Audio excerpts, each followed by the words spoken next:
What's up, guys? It's Nicholas, aka TheNootLinja here, and today I'm going to be talking about the NZXT S340 Elite. Alright, let's take a look. Alright guys, so as you can see, I'm now standing in front of my desk with the NZXT S340 Elite in white right next to me. So the old S340 Elite in white, or the S340 was actually just it was glossy, and this is a very textured powder coat. I like the powder coat better than the gloss. It holds up better in my opinion, and it looks nicer, more premium. The sticker is still on this, the protector, because this is actually my wife's case, and I have not built her system, as you can see, obviously. That will be coming off in the video when I do her build. Alright, so if you guys have ever seen the S340, you can obviously tell this is an acrylic. This is actually, let me pull it off really quick so I can show you. And this is held on by four screws, or four thumb screws that are actually, they are rubber lined on the inside that's against the glass so it doesn't scuff anything up, which is very nice. This comes off. This whole thing is one big sheet of tempered glass. Around the edge they have the black. I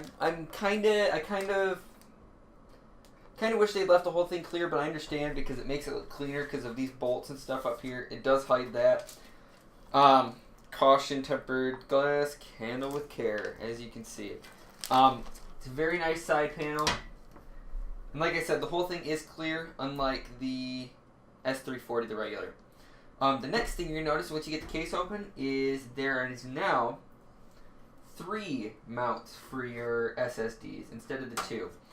The original S340 actually only had the 2. Let's see if I can get that for you. The 2 right here for SSDs, and the 2.5s. And then the new addition is this front one, which I like because it does show through the window. It looks nice if you have a nice SSD in there you want to show off. I know some cases do them in the back, like back here, and that. It always seems like they make it so the hardware hooks up so that they're upside down, which kind of sucks, because if you're trying to show off your SSD, then what's the point of it being upside down? Next, the front panel comes off, just like that. It's got clips on it. My only complaint about this is that it does feel like you're going to break it when you pull it off the first couple times until you get used to it. So that's nice, besides it feeling like that. Got your dust shield, your filter for the front fans. This will fit either 2 120s or 2 140s, or a 120 or a 140 millimeter radiator, or 240 or 280. Sorry guys, nah, it's been a day. Yep, that'll fit any of that up there. Your water cooling stuff. The front of this is made for your radiators if you're going to be water cooling.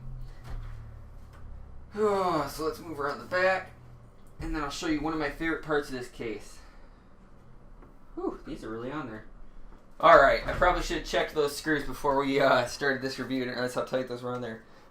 Does have thumb screws for the side panel, or for the back panel. Thumb screws are captive, so that's nice. You're not going to lose those. My favorite thing about this case right here, not necessarily these, and I will have a close-up of them.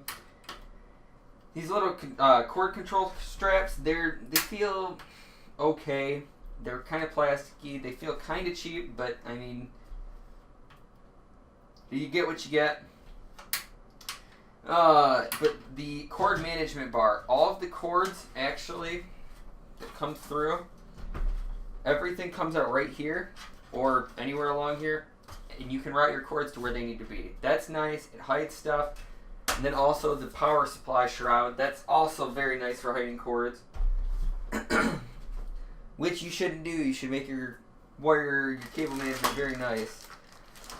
Now when you open up back here, you will have a box with all the hardware, extra screws, stuff like that. This is marketed as a VR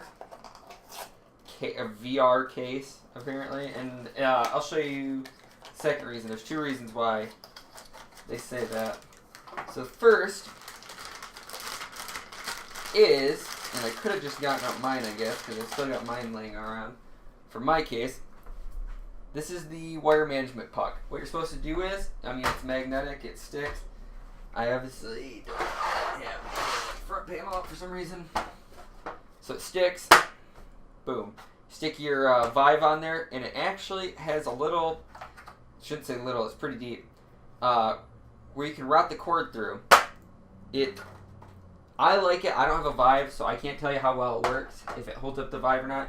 It is a very strong magnet. I mean, I'm rocking the case back and forth, as you can see. So that's nice. The other reason this is considered a VR case is because, and I guess you can't see it, so these right here, so you've got your mic 3.5, your headset 3. Or your audio 3.5, and then something labeled VR right here. That's pretty weird. So why is that labeled VR? Well, for the HTC Vive, you need an HDMI and USB 3.0s. These right here are labeled VR because there's actually a pass-through for the HDMI to your graphics card. So say you're one of those people that doesn't always have your Vive hooked up. You can get it out, and instead of having to plug it in the back of your PC into your GPU, hook it up right up front. It's going to work great. You're not going to have to fiddle with everything. You just pull it out, plug it in, done. But in total, you have four USBs, two 2.0s, two 3.0s, and yeah. What else? Alright, so next, you're going to see the case comes with two 120mm fans, one in the back, or one in the top, one in the back. The back can only fit a 120, so you're not going to need to replace that. The top can fit a 140, and it only comes with a 120, so if you wanted to replace it, you could. You could put a radiator up here. Personally, if I was going to go for a radiator in this case, I would go for the either 240 or 280 in the front, just to get the maximum amount of cooling you can. But that might be overkill for what you have. So around the back, you can see down here, and I guess technically the front, you have the spot for your hard drives. So you've got, I guess, simply two spots right here for hard drives. And then on the bottom, there's actually another spot that I didn't realize was a spot, and I don't remember if it was on the original S340, but there is a spot on the bottom, so you can technically have two drives, two hard drives, and then another one on the bottom. And I think that is... no, never mind. I thought maybe you could mount your... maybe you can. 2.5s. No, that's a 3.5. Yeah, I'm sure of it. Pretty sure of it, at least. On the bottom, you're going to find your fan cover, fan filter for the bottom of your case for your power supply. That's actually another thing I really like about this case is the power supply shroud. It works really nicely, keeps everything contained, keeps everything looking really neat. Yeah. So next I'm going to show you guys my case. We're going to do a quick zoom in on that, take a look at that, see what it looks like when it's built in. I have the black one, so let's take a look at that. Alright guys, so as you can see in front of you is my personal build. Named it Orion because I liked the orange and black theme and it made me think of space. And the wife helped me come up with it. I like it.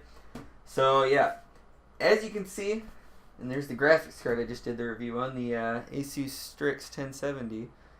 But anyways, I want to show you guys how much room this case actually has. It feels like you could almost just not fill it. I mean, it's not so big like some full towers where you feel like you've just got to put tons and tons of stuff in it. It feels like it's just the perfect size. You look in there and it's like, I mean, this isn't even close. Now, if I had a CPU water cooler AIO in there, it would be pushing it. I wouldn't say you should do water cooling in this unless you're, obviously if you're doing an AIO, that's fine. But if you're going for a custom loop, I can't say from experience how it would go because I haven't water cooled in the S340, the regular or the Elite. You might have good luck with it, you might not. Because I know that power supply shroud, wow. I know that power supply shroud is kind of taking up a little bit of room in there. You might have good luck though. I've got my Hyper 212 Evo in there.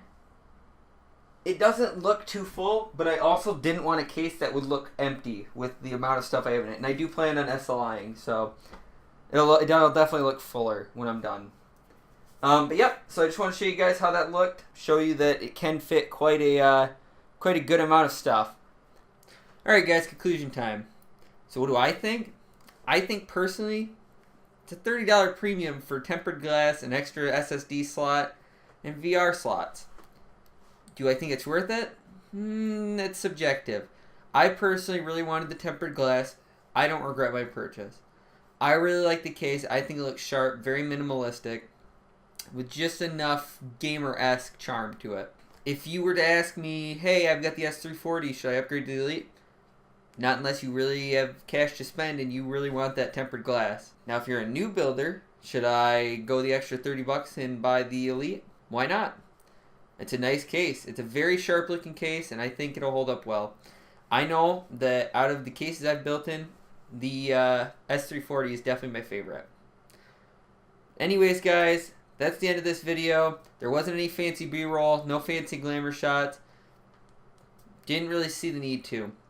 When I build in this case, I will be, because I'm doing my wife's build, I will be doing glamour shots. I'll do the whole 9 yards, I promise.